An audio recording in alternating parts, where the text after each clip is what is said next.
I don't know another hobby like photography where people tend to fuss so much about the gear. I don't know. Maybe it's for all of them. Maybe golfing people do this and they're like, I just bought this, whatever they have, a 27 iron, and it's just like this other one, but it's different somehow. But I feel like photographers, maybe just because I watch a whole lot of photography videos, I think we're kind of unique in that we fuss over gear so much. So in the last couple of years, I had finally settled down into Sony A7 IV. I've shown you the kind of backup to that, the Sony A6000. And then the last video I made, I showed you the Olympus EM5 Mark II and how small it is. Look, see, just a different thing. This Olympus is like a dad cam. This is a competent professional camera. This is fun. It's pretty. I mean, look at that. It's really pretty. This is competent and capable and does great stuff. This is a micro four third sensor. And people go, what? It's too small. You can't do low light. True.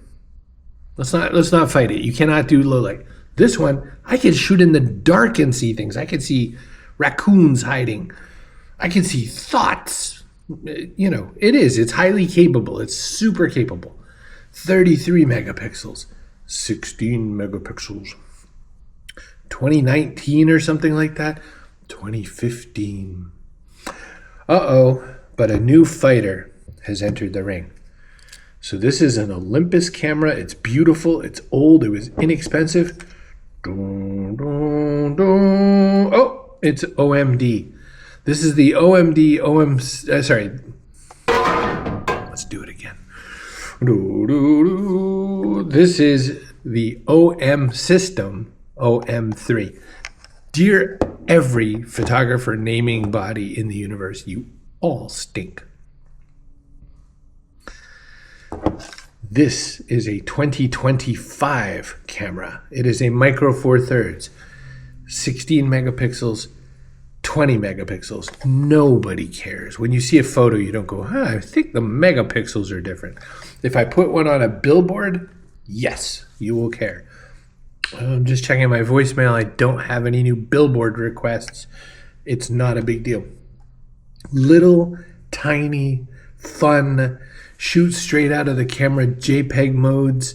This little dial right here in the front lets you access all different kinds of colors the way the much more famous and popular Fujifilms do. It's a very capable camera.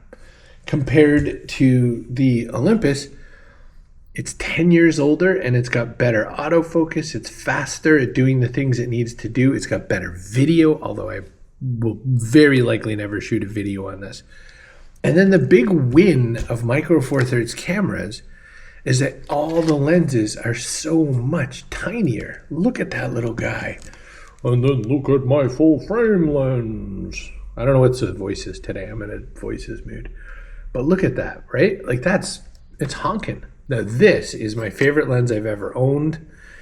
This is the Voigtlander. It's 50 millimeters. It's beautiful. It's f1.2, so it's got incredible depth of field. It does great shallow. It can blow the whole background out. You'll never see it again. This can't do any of that. It can get sort of blurry backgrounds, but nothing like what the other one can do. But in every other way, so depth of field and low light, can't win to the full frame. Done, handled. Micro four thirds, this little baby can just go right on my neck. I can walk around with it like a little purse and it will work just fine. And it's great. And like I said, super tiny lens. Now here's the thing I can't do easily with my full frame. I can't stick my extra lenses in my pockets of my hoodie and walk around like it's no big deal. I cannot tell you, like, the size difference and the sort of benefits you get from that size difference are so amazing. It's freeing. The fact that I can shoot really nice looking pictures straight out of the camera, I love editing. Editing is, I always say that photography is in three pieces if you're starting to get more serious about it. You get shooting, you get editing, and the last third is printing. Editing is so fun. But you know what else is fun? Photo's done. It's ready to go. It's a JPEG. This camera, because it's newer, it's 2025, it comes with an app. I can do a few things. I can remote control this camera with my phone. I'm never going to do that. The whole idea for this whole channel is put the phone away, right? But in a pinch, if I wanted to drag a photo over onto my phone, I could do that easily. By the way, I could do that with the Sony also. This is not a comparison. I feel, I believe, I'm going to use this for the next bunch of months. It's got micro four thirds lens mount, so anything I bought for the Olympus I can use on here. But I'm going to try one or two different lenses. I've put one or two of these babies up for sale, and I put a Sony lens up for sale because since buying it, I just don't use it. Especially with this micro four thirds rig, because this is how big this lens is, and when it gets extended, it can fill the whole screen up, see? Whereas this guy, the real lens that I bought that replaces this one, it's in the other room, but look, I mean, it's dramatically different, and I don't need it. You know what I mean? I don't need big, giant, bulky lens if on my other system, I can carry it around in my pocket. It's no big deal. It's like the smaller than a soda can. Everybody buys for what they need. Everybody buys for their use cases. I don't work for a news agency. I don't work for, no one's coming to me to buy their portrait work. So a little guy like this is delightful. I'm loving it. Look how vintage and fun looking it is. It mirrors the 1970s era Olympus cameras. I think that there's a lot of function and utility. Again, the sort of distance between the Olympus and the OM system. I'm going to put this guy back out on the market. I think someone else can benefit from it. I really like this camera. And like I said, it's not exactly a review, but there is a lesson here. There is a thing to learn. I got caught up in the hype. And thought, I need a full frame camera. I need the best possible focal length and distance. I need the best everything I can. Now, I didn't go out and buy like the multi-$1,000 lenses because I don't have that money.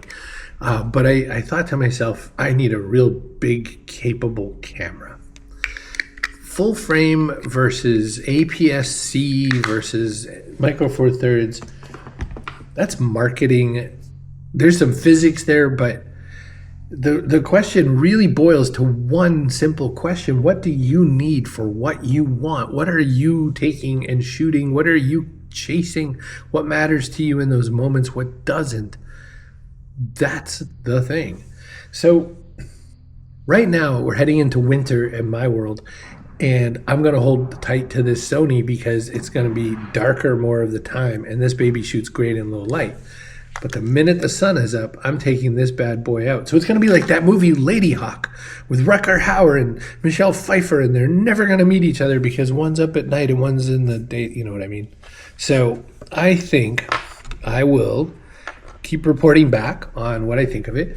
You'll see a lot of shots from this new bad boy. But the only reason I made this whole video, besides just to kind of update you on what cameras I'm shooting, the only reason I made this is to say, chase the thing that matters to you, not the thing that people tell you is important.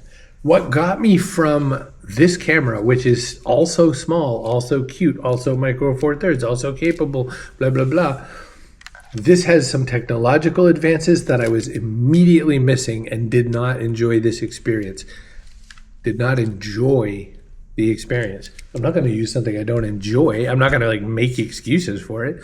So I moved to a far more capable camera. Now, one more thing, this costs around what the Fujifilm X100 costs, except this is actually in stock.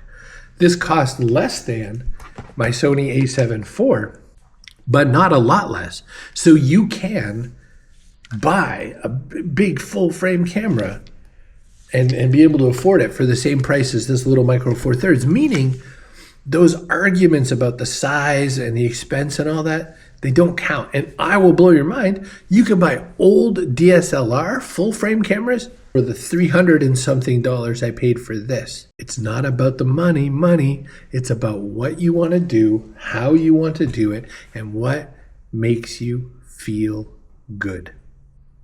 Chris@chrisbrogan.com. Please, above all else, be good to yourself.